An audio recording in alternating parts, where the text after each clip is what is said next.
آج آپ کے ہاتھ میں موبائل ہے، بہت اچھی چیز ہے میرے عزیز، بہت اچھی ہے۔ جہاں یہ زہر ہے وہیں تمہارے لیے بہت ساری اثر بھی ہے۔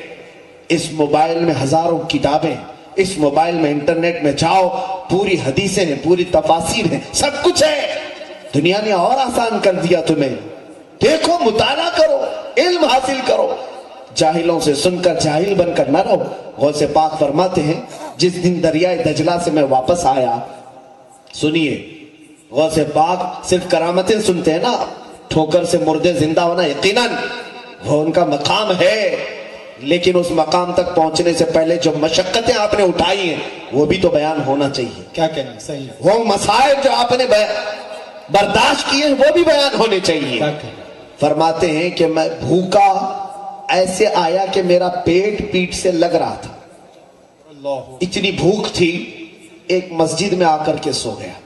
قریب کی ایک مسجد تھی، اور جیسے ہی میں وہاں لیٹا، ظہر کا وقت تھا، دیکھا تھوڑی دیر کے بعد ایک تاجر مسجد میں داخل ہوا، تجارت کرنے والا، بغداد میں بہت آتے تھے۔ وہ آیا اور اندر آ کر کے وہ نماز سے فارغ ہو کر کے اپنے ہاتھ میں کچھ تھیلی ولی تھی، کھولا تو اس میں گرم گرم کباب، اس کی خوشبو پھیل گئی، اور وہ کباب دسترخوان پر بچھا کر کھانے کے لیے بیٹھا۔ غوث پاک فرماتے میری نظریں اس طرف گئی تو اس نے مجھے دیکھا اور کہا بیٹا آ جاؤ دسترخوان میں شریک ہو جاؤ۔ فرماتے ہیں سنت یہ ہے کہ جب بھوک لگے اور کوئی بلائے تو نہ کہا جائے، شریک ہو جائے۔ میں شریک ہو گیا، دسترخوان پر بیٹھا۔ جب کھانے کی بات آئی تو اس نے مجھ سے پوچھا کہ تم کیا کرتے ہو؟ کہا میں پڑھتا ہوں، یہاں پر طالب علم ہوں۔ تو اس نے چونک کر کہا بہت اچھا ہوا کہ ایک طالب علم سے میری ملاقات ہوئی، میرا ایک مسئلہ تم سالو کر دو گے، حل کر دو گے؟ کہا بولے آپ کا کیا مسئلہ ہے؟ وہ تاجر کہتا ہے در حقیقت میں جیلان سے آیا ہوں، جو غوث پاک کا مادری وطن ہے، جہاں آپ کے پیدا ہوئے۔ کہتا ہے میں جیلان سے آیا ہوں، تجارت کی غرض سے آیا تھا، تجارت میں بہت لاس ہو گیا، سب لٹ گیا، لیکن ایک بات ہے کہ میں جب جیلان سے نکل رہا تھا تو ایک بہت ہی عفت شعار خاتون ہے ہمارے شہر کی، جس کا نام فاطمہ ام الخیر ہے۔ سبحان اللہ، یہ غوث پاک کی ماں ہے، سبحان اللہ، فاطمہ ام الخیر، بڑی پردہ نشین خاتون ہے۔ اس نے میرے ہاتھ کچھ درہم بھجوائے، اس نے یہ کہا کہ میرا بیٹا عبد القادر بغداد میں پڑھ رہا ہے، اس تک یہ پہنچا دو۔ تو میں وہ لے کر کے تو آیا، لیکن یہاں اتنے دن رہا، تجارت میں پورا خسارہ ہو گیا، مال ختم ہو گیا، اخیر میں میرے پاس صرف وہی درہم بچے تھے۔ بھوک کی اتنی شدت تھی کہ انہی درہموں سے میں ایک کباب خرید کر کے لے آیا ہوں۔ یہ جو ابھی کھا رہا ہوں یہ اسی بچے کے پیسوں کے کباب ہیں، میں وہ کھانے کے لیے بیٹھا ہوں۔ تم مجھے یہ مسئلہ بتاؤ، کیا میرا یہ کباب کھانا ابھی جائز ہے؟ غوث پاک نے فرمایا ہاں جائز ہے، کباب کھانا آپ کے لیے جائز ہے۔ کھا لیے، پورا کباب کھانے کے بعد اس نے پوچھا یہ مسئلہ مجھے بتاؤ کہ آپ نے کہاں پڑھا ہے، کسی کے بھی کباب کو کھانے کی آپ اجازت کیسے دے سکتے ہیں؟ غوث پاک نے فرمایا جس عبد القادر کو تم ڈھونڈ رہے ہو وہ عبد القادر میں۔ اللہ اکبر، اللہ اکبر۔ وہ شرمندہ ہو گیا، کہا کہ پہلے بتائے ہوتے ہیں تو میں سارے کباب تمہارے حوالے کر دیتا، اس کے تم ہی مالک تھے۔ غوث پاک نے فرمایا میں کسی کو کھلانے کے وقت اسے شرمندہ کر کے کھلانا نہیں چاہتا۔ اللہ اکبر، یا اولیاء کی شان ہے تو دیتے بھی ہیں تو احسان نہیں جتاتے، ہاں بے شک بے شک۔ مجھے شرمندگی نہ ہو۔ عزیزان گرامی، غوث پاک اپنے طالب علمی کے زمانے کی حالات بیان کر رہے ہیں۔ کباب بھی کھا لیے، پیسے بھی ختم ہوئے، پوری زندگی اسی طرح کی چلی، حتیٰ کہ اتنی مشقتیں آپ نے اٹھائی۔ ایک روایت میں نے سنی تھی بزرگوں سے، غوث الورا فرماتے ہیں ایک وقت ایک تاجر آیا بغداد میں، مجھ سے ملاقات کیا اور کہا تم عبد القادر ہو؟ کہا تمہاری ماں بڑی بیمار ہے اور بیوہ، پتہ نہیں اس کے گھر کی دیکھ بھال کون کرتا ہے، کبھی وہ باہر نہیں نظر آئی، وہ بیمار ہے، ہم نے محلے کی خواتین سے سنا ہے۔ غوث پاک کو رقت طاری ہو گئی، اپنی ماں کی یاد آ گئی، کئی سال بیت چکے تھے بغداد میں، رونے لگے، برداشت نہیں ہوا تو رات کو ہی سامان اٹھایا اور نکل پڑے۔ ماں بیمار ہے، غوث پاک اپنی ماں سے ملاقات کرنے کے لیے جو سفر کیے، جیلان سے بغداد کا سفر میرے عزیزوں آج کے زمانے میں بھی پوری مکمل فاسٹ گاڑیوں سے بھی کرو گے تو تمہیں 2 دن لگ جائیں گے، 2 سے 3 دن لگ جائیں گے۔ وہ زمانہ مہینے بھر کی مسافت کا تھا۔ جب جیلان پہنچے اپنے پرانے گھر، رات کا وقت تھا، دروازہ کھٹکھٹایا، ماں اندر سے ہلکے ہلکے قدموں سے آئی، آواز آئی کون ہے؟ کہا عبد القادر۔ ماں نے اپنے بیٹے کا یہ لہجہ سنا، ظاہر سی بات ہے کس ماں کا کلیجہ نہیں دہل جائے گا؟ اپنے اتنے دیر کے بعد آئے ہوئے بچے کو کون نہیں دیکھنا چاہتی ماں؟ لیکن پہلا سوال اس فاطمہ ام الخیر نے یہ کیا، بیٹا عبد القادر تعلیم مکمل کر کے آئے یا ادھوری چھوڑ کے آئے؟ دروازہ کھولے بغیر پہلا سوال یہ، کروڑوں سلام تربت ام الخیر پر جو غوث کی ماں ہے۔ غوث پاک نے باہر سے کہا، ماں ابھی تعلیم مکمل تو نہیں ہوئی لیکن تمہاری یاد ستانے لگی، آ گیا کہ ملاقات کر لوں، پھر میں واپس چلا جاؤں گا بغداد۔ ماں نے اندر سے کہا، عبد القادر ملاقات کی ضرورت نہیں، جاؤ تمہاری اور ہماری ملاقات انشاءاللہ قیامت کے دن ہوگی۔ فرماتے ہیں ماں نے دروازہ نہیں کھولا، میں الٹے پاؤں واپس پلٹ آیا، بغداد آیا، گھر تک پہنچ کر ملاقات نہیں کی۔ بغداد جب واپس آیا تو تعلیم حاصل کرتا رہا، یہاں تک کہ ایک بار پھر ایک جیلان کا تاجر آیا، مجھ سے ملاقات کیا اور اس نے کہا، عبد القادر مہینہ ہو گیا تمہاری ماں کا انتقال ہو چکا، جنازہ ہم نے پڑھا اور دفن کر دیا۔ یہ ہے غوث الورا کی طالب علمی کی زندگی۔ آج ہم آرام دہ بستروں میں سو کر کے سوچتے ہیں سارا علم ہمارے دماغ میں ایسی ڈل جائے۔ وہ بڑے بڑے اولیاء، تاج الدین بابا رحمت اللہ تعالیٰ علیہ کیا کہیں پڑھے نہیں تھے؟ یہ بھی اپنے اساتذہ کے پاس وقت بتائے ہیں۔ اولیاء کاملین اس کو عیب نہیں سمجھتے کسی استاد کے پاس زانو ادب طے کرنے کو۔ غوث الاعظم دستگیر رضی اللہ تعالیٰ عنہ علم شریعت اتنے دنوں تک حاصل کرتے رہے، اس کے بعد فرماتے ہیں 40 سال جنگلات میں نے دن گزارے ہیں، اور وہ بھی کس طرح سے؟ انگور کے ایک دانے سے سحری کرتا اور پانی سے تھوڑے سے پانی سے افطار کرتا، پوری اتنے سال بتائے۔ اور اس کے بعد غوث پاک رضی اللہ تعالیٰ عنہ مخلوق خدا کی ہدایت کے لیے شہر میں آئے، اور وہ بھی یوں ہی نہیں آئے۔ فرماتے ہیں میں آیا، مسجد میں سویا بغداد میں نے دیکھا خواب میں میرے آقا تشریف لائے، کہا عبد القادر اٹھو نصیحت کرو لوگوں کو۔ کہا یا رسول اللہ صلی اللہ علیہ وسلم میں عجمی ہوں، فارسی زبان والا ہوں، یہ عرب ہیں، میری زبان سمجھیں گے؟ حضور پاک صلی اللہ علیہ وسلم نے فرمایا اپنا منہ کھولو۔ میں نے منہ کھولا تو حضور نے 7 بار میرے منہ میں اپنا لعاب ڈالا۔ سبحان اللہ سبحان تھوڑی دیر گزری تھی، میں ابھی لیٹا تھا، مولا علی کرم اللہ وجہہ الکریم آئے، کہا عبد القادر منہ کھولو۔ میں نے منہ کھولا تو 6 بار مولا کائنات نے اپنا لعاب پاک میرے منہ میں ڈالا۔ میں نے پوچھا میرے آقا نانا نے 7 بار دیا، آپ نے 6 بار؟ کہا ادب کی وجہ سے کہ میں برابر نہ ہو جاؤں، اللہ واہ برابر ہی نہ کروں۔ غوث پاک اس کے بعد جب خطاب کے لیے کھڑے ہوتے تھے، اللہ اللہ حال یہ تھا کہ آپ کے خطاب کے چرچے ایسے پھیلنے لگے بغداد میں کہ کوئی مجمع آپ کا 70,000 سے کم کا نہیں ہوتا تھا، اللہ اکبر اللہ 70,000 سے کم کا نہیں۔ اور جو پہلی صف میں بیٹھتا تھا اور آخری صف میں بیٹھتا تھا، دونوں برابر آپ کی آواز سنتے تھے، کوئی مائک نہیں۔ اور پھر لکھا ہے بہجت الاسرار شریف میں بھی کہ غوث پاک کا کوئی بھی خطاب، کوئی بھی اجتماع ایسا نہیں ہوا کہ جس اجتماع کے بعد اس اجتماع میں سے لوگوں کے جنازے نہ اٹھے ہوں۔ اللہ اکبر اللہ ہر خطاب کے بعد کتنوں کی روح چلی جاتی عالم وجد میں، کتنے بے ہوش گرے رہتے تھے، کتنے اپنے کپڑے پھاڑ لیتے تھے، توبہ کرتے تھے۔ بس زبان کی بلا کی تاثیر تھی میرے عزیزوں، غضب کی تاثیر تھی، حتیٰ کہ جو زبان سے نکلتا تھا وہ دلوں میں ایسا پیوست ہوتا کہ زندگی بھر کے لیے وہ نقش کر لیتا تھا۔ جو ایک بار دربار غوث میں آیا، جب ڈاکوؤں نے صرف چہرہ دیکھ کر کے توبہ کیا تھا، تو جو دربار میں بیٹھتے تھے ان کا مقام کیا ہوگا؟ غوث الاعظم دستگیر، زبان کی تاثیر صرف اتنی بتا دوں میں آپ، ایک بار اپنے بڑے صاحبزادے حضرت عبد الجبار کو کہا کہ آپ خطاب کرو آج. غوث پاک کے بڑے بیٹے حضرت عبد الجبار خطاب کے لیے کھڑے ہو گئے. مجمع سناٹے میں ہے. کافی دیر آپ نے خطاب کیا لیکن وہ ماحول نہیں تھا جو سلطان الاولیاء کے مجمع کا ماحول ہوتا ہے. دھاڑیں نکلتی تھیں, چیخیں نکل جاتی تھی. وہ اتر آئے ممبر سے, کہا آپ جب بیان کرتے ہیں تو ماحول ہی کچھ اور ہوتا ہے. غوث پاک نے فرمایا بیٹھو تم, میں بیٹھ کھڑا ہوتا ہوں, میں ممبر پر جاتا ہوں. سنیے, غوث پاک ممبر پر گئے اور کیا بیان کیا جانتے ہیں؟ غوث پاک کے خطبات بھی میرے پاس ہیں, کیا کیا بیان کرتے ہیں میں نے بھی پڑھا. وہی چیز اگر آج میں بھی بیان کروں تاثیر بہت الگ ہے.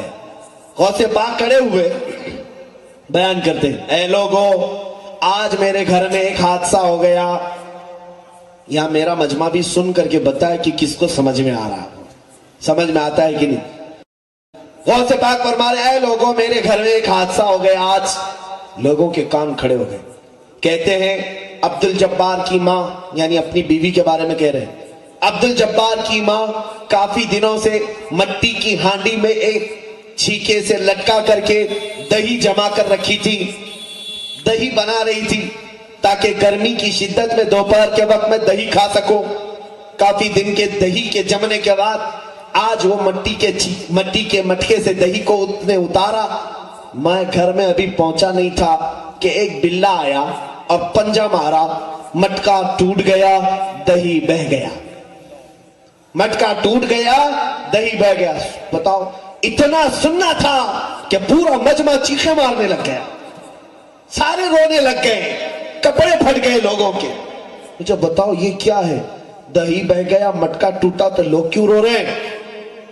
کیا ہے اس بیان میں ایسا؟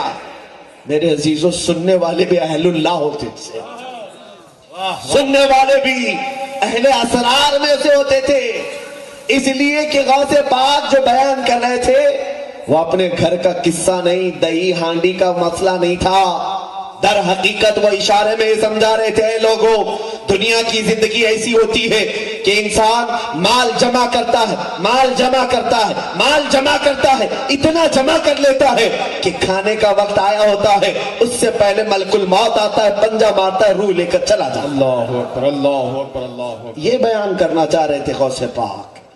یہی ہوتا ہے, ہم جمع کرتے ہیں, صحت برباد کر کے جمع کر لیا, دن رات کی ڈیوٹی کر کے پیسہ جمع کیا, کھانے کے وقت شوگر آ گئی, شکر بھی نہیں کھا پائے, بی پی آ گئی, نمک بھی چھوڑ دیا, ارے نگلنے کے لیے لقمے بھی نہیں جاتے. پھر وہ وقت بھی آ جاتا ہے, مال دھرا کا دھرا رہ گیا, ملک الموت ہماری روح لے کر چل پڑا. اللہ اکبر, اللہ. غوث الاعظم دستگیر کے اتنی سی بات میں اتنی تاثیر تھی کہ لوگ رونے لگ جاتے تھے. میرے عزیزوں, غوث پاک کی کرامات بے شمار ہیں, لیکن میں نے کرامات سے ضرب نظر کچھ وہ باتیں بتائی جو ہمارے لیے ضرورت. یہ تاثیر آتی کہاں سے؟ یہ زبان کی تاثیر کیسے آتی؟ یہ زبان کی تاثیر کیسے آئے گی؟ اولیاء کی زبان میں جو ہوتی. بابا جو بولتے تھے تاج الاولیاء, بولنے کی دیر نہیں ہوتی تھی کہ کام ہو جاتا تھا. کیا آپ نے نہیں سنا؟ ناگپور والے اگر تاج بابا کو نہ سنے ہو تو سب سے بڑی جہالت ہے, سب سے بڑی جہالت ہے. آپ جو فرماتے, حتیٰ کہ ایک عورت آئی, ایک صاحب ہیں, وہ کہتے ہیں میری بیوی بہت ہی بیمار ہوئی, لا علاج مرض میں مبتلا تھی. ڈاکٹروں نے کہا کہ جو کھائے کھلا دو پلا دو, ہو گیا اس کا ٹریٹمنٹ ختم ہو گیا. تو وہ صاحب کہتے ہیں میں اپنی کمزور عورت کو لے کر کے بابا کے پاس آیا. بابا نے دیکھا اور ان کی جو زبان ہوتی ہے, ہو جی, آپ نے فرمایا ابھی نہیں مرتے, ٹھنڈے کھاتے, ٹھنڈے پیتے اور جیتے. واہ واہ واہ واہ, سبحان اللہ. اتنا فرمایا. وہ صاحب کہتے ہیں میں دیکھا میری بیوی بالکل صحت مند ہے اور اٹھی, کئی سال جی.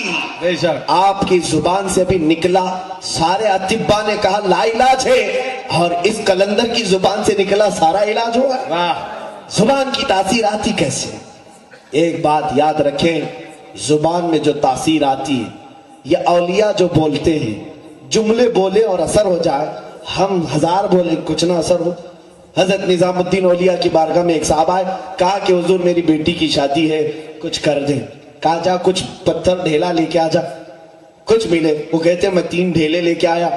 ایک ڈھیلا ہے، دو ڈھیلے، تین ڈھیلے، جو بھی لے آئے، محبوب الہی نظام الدین اولیاء نے 3 بار قل ہو اللہ پڑھا، اس پر دم کر دی، لے جا تیری بیٹی کی شادی کر، اور بھی ایسے جی۔ کہا میں ڈھیلے لیا تو دیکھا وہ سونا بنے ہوئے تھے، سونے کے تھے، بیچا تو اتنا مال آیا کہ بڑی شادی بھی رچائی، گھر بھی خریدا، لیکن وہ صاحب کہتے ہیں نسخہ تو مل گیا تھا، سامنے دیکھا تھا 3 بار قل ہو اللہ تو پڑھنا ہے، گھر میں جا کر بہت سارے ڈھیلے جمع کر لیا اور رات بھر بیٹھ کر کے قل ہو اللہ قل ہو اللہ قل ہو اللہ پڑھتا رہا، 1000 بار ہو گیا، بار بار آنکھ کھول کے دیکھے تو ڈھیلا ہی ہے۔ دوسرے دن آیا، کنفیوژن تو نہیں ہو گیا، سننے میں مجھے غلطی تو نہیں ہوئی؟ پوچھا بابا محبوب الہی سے، میں آیا تھا آپ کے پاس ایک بار، آپ نے ڈھیلے پر کیا پڑھا تھا؟ کہا قل ہو اللہ پڑھا تھا۔ کہا کتنی بار پڑھا تھا آپ نے؟ کہا 3 بار۔ عجیب بات ہے، میں 1000 بار پڑھا، ڈھیلا کچھ بھی نہیں بدل رہا۔ محبوب الہی نے فرمایا احمد تیری زبان اور ہے میری زبان اور ہے، تیری زبان الگ ہے میری زبان الگ ہے۔ اس کو ایک میں عقلی مثال سے اگر سمجھا دوں، عقل کی آنے والی مثال، آپ دیکھیں بندوق کی گولی مشکل سے 50 گرام کی ہوتی ہے، 100 گرام کی سمجھ لیں، دیکھا ہوگا یا نہیں دیکھا ہوگا پتہ نہیں، آپ نے پیتل کی ہو تانبے کی ہو جس کی بھی ہو، وہ بندوق کی گولی 50 گرام کی 100 گرام کی لو ہاتھ میں، آپ اٹھا کر کے دیکھ لیں اور وہ ہاتھ میں لے کر کسی کو مارو، مر جائے گا آدمی؟ زیادہ سے زیادہ تھوڑی چوٹ لگے گی، اتنا ہی ہوگا نا، لیکن اسی گولی کو بندوق میں رکھ کے مارو پھر تو وہ جان سے ہاتھ دھو بیٹھے گا۔ تو میرے ہاتھ کی کیا غلطی تھی؟ بات یہی کی ہے کہ بندوق میں وہ کمال ہے کہ بارود کو وہ آگ بنا ڈالتی ہے، میرے ہاتھ میں وہ چیز نہیں۔ اسی طرح ہماری زبانیں اور ہیں جو جملے بولتی ہیں، اور ان کی زبانوں سے جو جملے نکلتے ہیں کبھی وہ سونا بناتے کبھی چاندی بناتے۔ زندہ باد زندہ باد۔ اسی لیے وہ پتھروں کو بھی دیکھا انہوں نے تو گوہر نایاب بنایا، جاہلوں کو دیکھا تو عالم باعمل بنایا، درویش فقیر کو دیکھا تو امیر و غنی بنایا، اور پھر کسی عام کو دیکھا تو ولایت کے مقام کو بھی پہنچایا۔ عزیزان گرامی، غوث العظم دستگیر رضی اللہ تعالیٰ عنہ کی یہ زبان کی تاثیر، اولیاء کی زبان کی تاثیر، میں یہ کہہ رہا تھا کیسے آتی ہے؟ میرے آقا صلی اللہ علیہ وسلم نے فرمایا ہے کہ 2 چیزیں تم پابندی کر لو تمہاری ہر دعا قبول ہو جائے۔ سبحان اللہ۔ 2 چیزیں، یہ ایک صحابی کو حضور نے تعلیم دی، انہوں نے پوچھا یا رسول اللہ کون سی چیز آپ بتا دیں؟ فرمایا میرے آقا نے حلال کھاؤ اور سچ بولو، حلال کھاؤ سچ بولو، 2 چیزیں تم پابندی کر لو پھر دیکھو تمہاری زبان میں تاثیر کتنی آتی ہے۔ سبحان اللہ۔ جس زبان سے حرام لقمہ چلا گیا ہو زبان کی تاثیر ختم، جس زبان پر جھوٹ گالی گلوچ چغلی غیبت، اس کی تاثیر کہاں سے آئے گی؟ یا اولیاء کاملین ہیں جو اپنے ہوش و حواس سے لے کر اپنے اخیر عمر تک حرام لقمہ تو دور کی بات ہے شبہ والی چیز سے بھی بچتے تھے، بے شک شبہ والی چیز سے بھی، اور ان کی زبانوں سے جھوٹ تو درکنار ہے، یہ مذاق بھی کسی کے ساتھ نہیں کرتے تھے۔ بے شک عزیزان گرامی، اس لیے زبان کی وہ تاثیر تھی کہ گفتہ خدا بوت، کیا ان کا کہنا اللہ کا کہنا ہو جاتا ہے۔ یہ تمام اولیاء کاملین جو اس سرزمین پر آئے، خود سلطان الاولیاء غوث العظم دستگیر رضی اللہ تعالیٰ عنہ اور تاج الدین بابا رحمۃ اللہ تعالیٰ علیہ کی سیرت پر بہت کچھ آپ نے، حضرت احمد عبدال شاہ صاحب اور دیگر علماء سے آپ نے سماعت کر ہی لیا۔ میرا چھوٹا منہ میں کیا بڑی بات کروں، میں تو یہاں بھیک لینے کے لیے آیا ہوں اور انہوں نے مجھے اپنے دربار میں بٹھا کر کے بلوایا، یہی بڑی بات ہے۔ تاج الاولیاء رحمۃ اللہ تعالیٰ علیہ، ایک کرامت آپ کو میں اور بتا دوں، کامن غوث پاک کی اور تاج الاولیاء دونوں کی، اللہ نے اپنے اولیاء کو ایک خاصیت اور عطا کی، سن لیجیے۔ ان اولیاء کو ایک کرامت یہ ملتی ہے جس کو کہتے طی زمان طی مکان، یعنی اللہ رب العزت زمین کو ان کے لیے گھیر دیتا ہے اور وقت کو لپیٹ کر دے دیتا ہے۔ جو 100 سال میں ہو سکتا ہے وہ ان کے ہاں منٹ میں ہو سکتا ہے، اور جو 1000 کلومیٹر دور ہے یہ ان کے ہاں ایک قدم میں طے ہو سکتا ہے۔ یہ اولیاء کی خاص کرامت ہے، غوث پاک کی بھی سیم ہے، تاج الاولیاء کی بھی ایسی ہے، یہ عکس غوث العظم ہے۔ بے شک غوث پاک کے عکس ہیں، دیکھنا آپ کرامات کو ملا کر کے خاص۔ غوث پاک رضی اللہ تعالیٰ عنہ دریائے دجلہ کے پاس گئے ہیں، ایک بوڑھی عورت کو روتے ہوئے دیکھا، پوچھا کیا بات ہے؟ کہا میری تو عادت ہے، روز آتی ہوں روتی ہوں۔ کیوں؟ کہا 12 سال پہلے میرا بیٹا دولہا بن کر کے آ رہا تھا، بارات تھی، کشتی ڈوب گئی، سارے اندر چلے گئے اور اسی کے غم میں اب تک روتی بیٹھی ہوں۔ آپ کو ترس آ گیا، آپ نے دریائے دجلہ پر انگلی ماری، ہاتھ مارا، کہا اے دجلہ تیرے اندر جو امانت باقی ہے باہر کر۔ دیکھا بھونچال آیا اور کشتی باہر آئی، سارے باراتی زندہ آئے، زندہ باد زندہ باد۔ سارے آئے، دولہا بھی آیا۔ یہ کرامت ہے۔ آپ مجھے بتاؤ 12 سال تک کیا پانی میں کوئی زندہ رہ سکتا ہے؟ 12 سال تک وہ لوگ کہاں تھے، کیا کر رہے تھے، کیا کھا رہے تھے؟ یہ عقل میں نہیں آنے والی بات ہے، اور جو عقل میں نہ آئے اسی کو کرامت کہتے ہیں۔ کیا کہنا بے شک۔ سب چیزیں عقل سے مت پرکھنا، نہیں تو شیطان بن جائیں گے۔ یہ غوث العظم دستگیر نے 12 سال کے بعد پلٹایا۔ یہ دنیا کے لیے 12 سال ہیں، ہمارے لیے 12 سال ہیں، لیکن ان کشتی والوں کے لیے 1 منٹ بھی نہیں۔ یہ اولیاء کی زندگی ہے، کسی کے لیے وقت کو یہ طویل کر کے دکھائیں اور کسی کے لیے وقت کو گھیر کر دیتے۔ اسی طرح غوث پاک کی بارگاہ میں ایک صاحب آئے، وہ منکر تھے بہت سارے۔ سنیے، اولیاء نبی کے پرتو ہوتے ہیں کہ نہیں؟ انبیاء کے معجزات کو اپنی کرامات سے دکھاتے ہیں۔ غوث پاک رضی اللہ تعالیٰ عنہ بیان کر رہے تھے نبی کونین صلی اللہ علیہ وسلم کے معراج کا واقعہ، معراج بیان کرے۔ میرے آقا بستر پر سوئے تھے، جبرائیل آئے، اٹھائے، لے گئے، حرم میں لے گئے، وہاں سے مسجد اقصیٰ گئے، مسجد اقصیٰ سے پہلے آسمان، دوسرا، تیسرا، چوتھا، پانچواں، چھٹا، ساتواں، عرش دیکھا، کرسی دیکھا، لوح دیکھا، قلم دیکھا، رب سے ملاقات کی، جنت، دوزخ۔ اس کے بعد واپس آئے، ابھی بستر گرم تھا، منٹ بھی نہیں گزرا ہوگا نا، مجھے بیان کرنے میں پتہ نہیں کتنا ٹائم لگ جائے گا معراج کا واقعہ، لیکن حضور کو صبر کرنے میں بھی وقت نہیں لگا۔ یہ سارے علماء سے آپ سنتے ہیں۔ اب مجھے بتائیے، اس کو پھر میں کبھی معراج کے واقعے پر سنا دوں یا سن لینا، لیکن اب غوث پاک بیان کر رہے ہیں۔ مجلس میں کچھ تو ہوتے ہیں جو سر پھرے ہوتے ہیں اور یہ کہتے ہیں نہیں یہ تو ان لوگوں کی بکواس ہے، یہ افواہ ہے، بڑا چڑھا کر کے بول دیتے ہیں۔ وہ مجمع میں بیٹھا تھا ایک صاحب اور وہ اٹھ کر کے چلا گیا۔ یہ مولانا لوگوں کی باتیں ہیں، اتنا لمبا سفر اتنے چھوٹے وقت میں ہو کیسے سکتا ہے کہ نبی یہاں سے گئے، مسجد اقصیٰ کتنی دور ہے، آسمانوں کا سفر کیے، یہ کہہ رہے بستر بھی گرم تھا، رات بھی ختم نہیں ہوئی تھی، واپس آ گئے، ایسا کیسے ہو سکتا ہے؟ اٹھ کر کے مجلس چھوڑ کے چلے گئے، گھر آئے، گھر آ کر کے بیوی سے کہا کیا بنا رہی ہوں؟ کہا کچھ لے کر کے آئے آپ، بنا دیتی ہوں۔ مچھلی لایا اور دے دیا۔ سنا ہم نے کہ وہ صاحب گئے نہانے کے لیے، دریا میں غوطہ لگایا، ڈوب گئے، چلے گئے۔ کافی دیر کے بعد دوسری طرف نمودار ہوئے تو اپنی شکل دیکھ رہے، خوبصورت عورت بن گیا، عورت بن گیا۔ یہاں تک کہ اس طرف سے کسی ایک امیر زادے کا گزر ہو رہا تھا، وہ عاشق ہو گیا، لے لیا، اٹھا لیا، لے جا کر کے شادی رچا لیا، گھر میں رہ بھی لیا، بچہ بھی ہو گیا۔ اور وہ کہتے ہیں 1 2 نہیں کئی بچے ہو گئے۔ زمانہ بیت گیا، تقریباً 13 بچوں کا ذکر کر رہے ہیں۔ ایک زمانہ آیا، اس کو تو معلوم ہے میں کیا تھا اور کیا بناؤں، دوسروں کو معلوم ہو یا نہ ہو۔ نہانے کے لیے آیا، پھر غوطہ لگایا، ڈوب گیا۔ پھر ادھر دوسری طرف نکلا تو دیکھا میں صحیح سلامت آدمی، کچھ بھی نہیں۔ توبہ کیا کہ بڑی مصیبت ٹل گئی، پتہ نہیں میرے ساتھ کیا کیا ہو گیا ہے۔ واپس آیا ڈر کر کے، پتہ نہیں میرا گھر کیا ہو گیا ہوگا، کتنے سال میں وہاں لڑکی بن کر رہا، شہزادی بن کر رہا، اور پھر اب میں اپنے گھر جاؤں، میری بیوی پتہ نہیں کہاں چلی گئی ہوگی۔ دوڑتے دوڑتے آیا، اپنے گھر کو دیکھا تو گھر سلامت تھا، دروازہ کھٹکھٹایا اور اندر آیا تو دیکھا اس کی بیوی موجود تھی اور مچھلی ابھی صاف کر رہی ہے، مچھلی صاف کر رہی ہے جو دے کے گیا تھا۔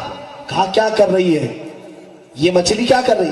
کہا ابھی تو دے کر گئے تھے، اتنی جلدی مچھلی کیسے بنے گی؟ اللہ اللہ اللہ اللہ اکبر۔ وہ سمجھ گیا کہ میں کہاں سے کہاں جا کے آیا، بچے بھی ہو گئے اور یہ مچھلی صاف کر رہی ہے ابھی۔ اور بیوی نے کہا ابھی تو دے کے گئے تھے، اتنی جلدی کیسے بنے گی؟ دوڑتا ہوا گیا،